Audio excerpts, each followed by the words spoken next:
Have you ever had a situation where you were doing something and you thought you were killing it? You thought you were knocking it out of the park. Come to find out, you were not, as judged by those around you.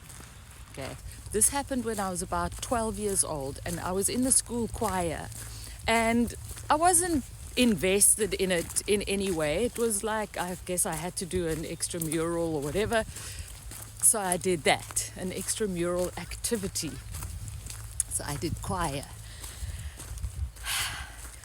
We were singing a song. It's called, I don't know if it's called Hosanna or Jerusalem. I can't even remember what it's called.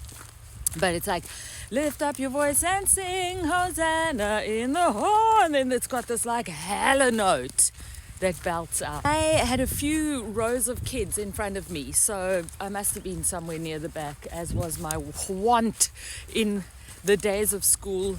I was always sitting at the back, except in English class when I was right in the front, or home economics when I was running around distracting everybody with my little ADD self.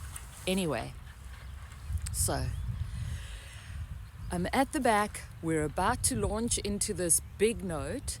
And I can remember all the faces, all the heads of the kids facing the front. And we're singing, Jerusalem, Jerusalem, lift up your voice and sing Hosanna. And I don't know what came over me, but for some reason, I decided to just let rip. And I sang out, bitch, out. Hosanna in the highest. I fucking ate it up. Mwah. And all the kids in front of me started turning around. All the kids, I remember their faces, whoop, whoop, whoop, whoop, whoop. They all turned around to look at me. And I must have been in some kind of a fucking altered state, excuse my language, because I thought they were looking at me in admiration. I certainly was. I was looking at myself in admiration. I was like, damn, girl, that was quite a note that came out of you there in the heart. Fuck me. Anyway, I'm like, Mama's got a brand new bag. Anyway, the teacher calls me afterwards and says to me, and I must say, very kindly, because when I was at school, there was a lot of unkindness, which I know does go down. Kids can be bullies. But I also experienced a lot of unkindness from teachers because I was a bit different. I was a bit different to the other kids. And I was really poor and my grades were really, really bad. So, and visually extremely unappealing. I was not pretty. I was a pretty child, and then I had a few years that were so bad. Whew. With the acne and the broken school shoes. I mean, it was just a poor... Anyway, I was an easy target. And also, I had no one at home to protect me. So I was like, fair game. Oh, yeah. And I was super cocky, had a big mouth. And so I didn't know my station, put it that way. I didn't know that I was meant to sit down and shut the hell up.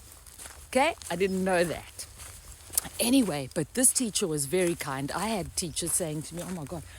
One teacher said to me, I would like to punch your ears until your eardrums burst and bleed. That's what a teacher said to me once. But this teacher was kind, had some compassion, took me aside and very gently said to me, when you sing that note, don't let the sound come out. lip sync.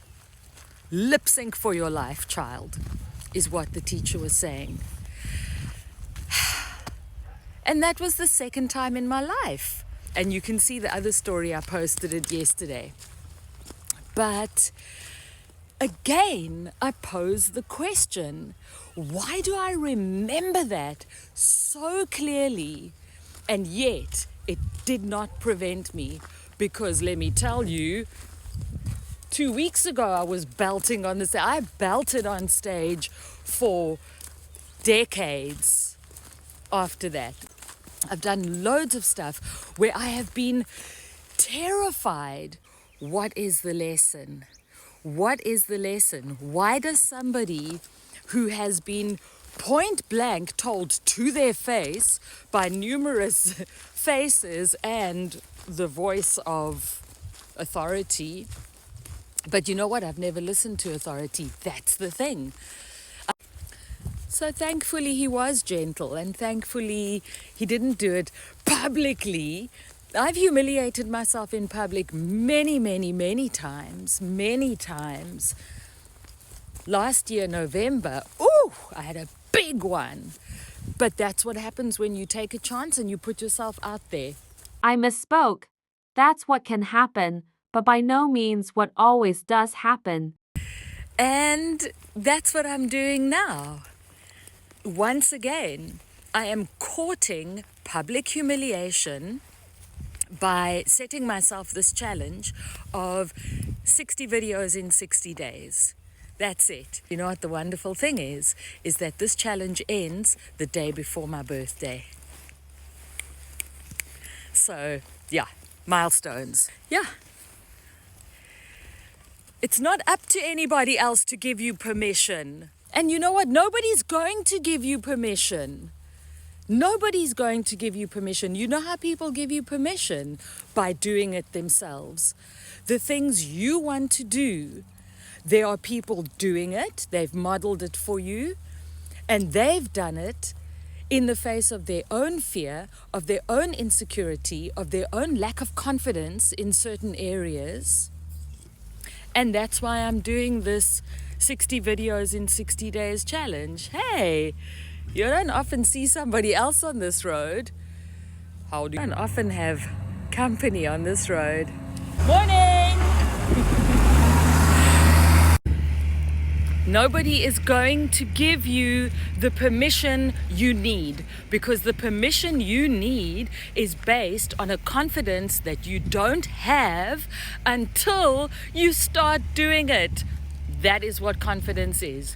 Confidence is self-trust.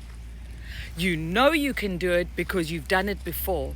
And yes, last year, November, I had a searing humiliation on a microphone for 1 whole hour on my own in front of an audience, and I had to eat it up. I had to make it work.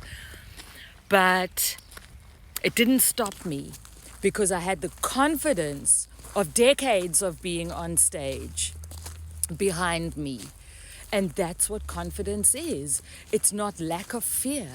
It is simply a self-trust based on having put in your 10,000 hours. So what are you putting your 10,000 hours into? Reminiscing and looking back to the past for things that didn't work the way I'm doing now? Or fearing the future? Catastrophizing? What are you putting your 10,000 hours into? And maybe that can be the next video. But for now, check out this is number 2 of 60. And I'm really looking forward to seeing where this journey goes. One thing I am flippin' happy about in advance is connecting with you. Mwah. Love you.